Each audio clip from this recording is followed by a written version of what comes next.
As the tension reached its zenith on Rod Laver Arena during the 2024 Australian Open, Alexander Zverev found himself locked in a fierce battle against his longtime rival, Daniil Medvedev. The stakes were high, the pressure palpable, and every point felt like a seismic shift in the narrative of their enduring rivalry. But amidst the thunderous applause and nail-biting rallies, a moment of drama unfolded that sent shockwaves through the tennis world. It was the fourth set, the score delicately poised at 6-5, 15-love in Zverev's favor, as he served to force a tiebreak. A pivotal moment fraught with tension and expectation. With a precision backhand cross-court return, Zverev had just clinched a crucial point, inching closer to victory. But before he could settle into his serve routine, Medvedev, ever the provocateur, called for a review of the previous point. The umpire, recognizing the delay tactic for what it was, swiftly denied the request, citing the expiration of the allotted time for reviews. Yet the brief disruption did not go unnoticed by Zverev, who with a steely gaze and a sharp tongue, confronted the situation head-on. "He knows it was inside the line. He's doing a show again," Zverev retorted, his words dripping with disdain and frustration. It was a moment that echoed with eerie familiarity, reminiscent of a scene straight out of Breakpoint 2, the acclaimed Netflix series that takes a unique look behind the scenes of today's tennis players' routines and delves deep into the complexities of tennis rivalries. In the fourth episode of the second season, titled Unfinished Business, viewers were treated to a glimpse of the simmering animosity between Zverev and Medvedev, a rivalry fueled not just by skill and ambition, but by personal vendettas and psychological warfare. The episode, which chronicled Zverev's gruesome injury during the 2022 French Open against Nadal and his return to competitive tennis in 2023, shed light on the German's candid remarks about his Russian counterpart's questionable sportsmanship. "He is one of the most unfair players in the world," Zverev had lamented after a bitter defeat at the 2023 Monte Carlo Masters. "I take fair play and sportsmanship very seriously. He does not." Fast forward to the 2024 Australian Open semi-final showdown, and the echoes of that episode reverberated through the stadium as Zverev grappled with Medvedev's antics once again. But true to form, the German powerhouse refused to be derailed by the mind games, rallying back to force a set decider and keep his championship dreams alive. Alas, it was not to be. In a heart-stopping fifth set, Medvedev held his nerve, breaking Zverev's serve twice before sealing the match with a flourish, booking his ticket to yet another Grand Slam final, where he would eventually fall to Yannick Sinner. As the dust settled and the crowd erupted in applause, one thing became abundantly clear. In the unforgiving arena of professional tennis, victory is not just won with skill and strategy, but with cunning and mental fortitude.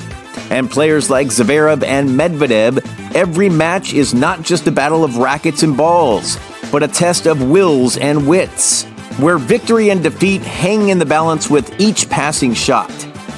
Have you ever watched a tennis match and found yourself mesmerized not just by the skillful serves and powerful rallies, but by the mind games being played between the players?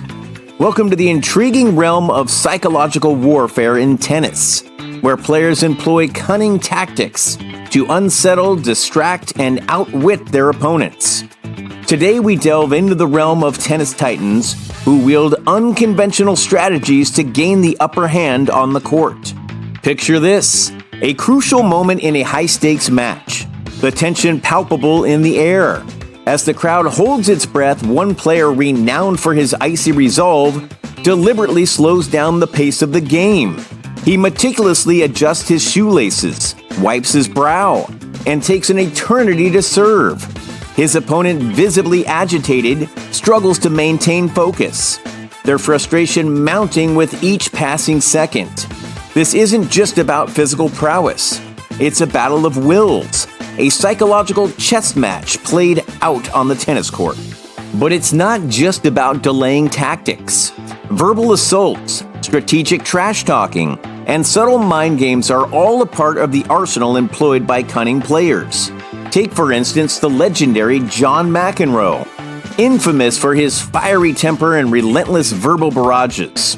In one memorable match, McEnroe's incessant taunting proved to be his opponent's undoing, as frustration boiled over and focus wavered, paving the way for victory. From subtle gestures to outright provocations, these tactics are as much a part of the game as the serves and volleys themselves. But what drives players to resort to such underhanded tactics? Is it sheer competitiveness? A desperate bid for victory at any cost? Or perhaps a strategic maneuver to exploit their opponent's weaknesses? As we peel back the layers on this psychological onion, one thing becomes abundantly clear. In the high-stakes world of professional tennis, every advantage counts.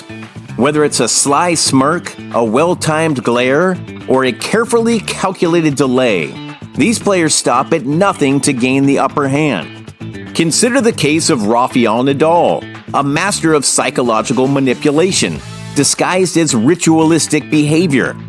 His meticulous rituals, from arranging his water bottles to adjusting his shorts, serve not just to maintain focus, but to subtly unnerve his opponents.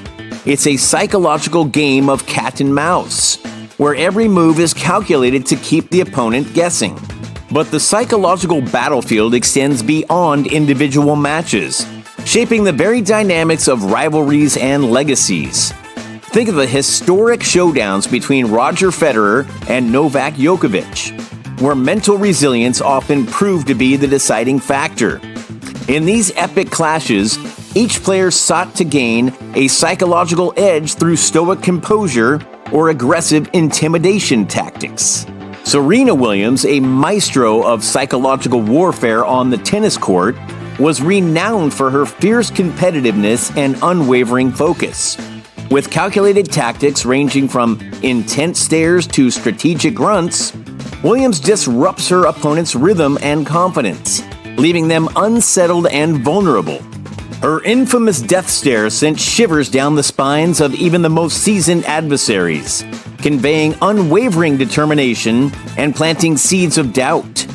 Beyond intimidation, Williams used verbal cues and body language to assert dominance, whether through sharp retorts or primal roars of victory.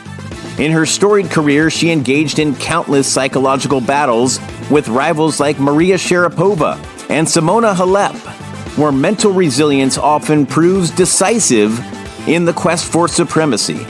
And as the annals of tennis history attest, it's these psychological duels that shape the very fabric of rivalries and legacies.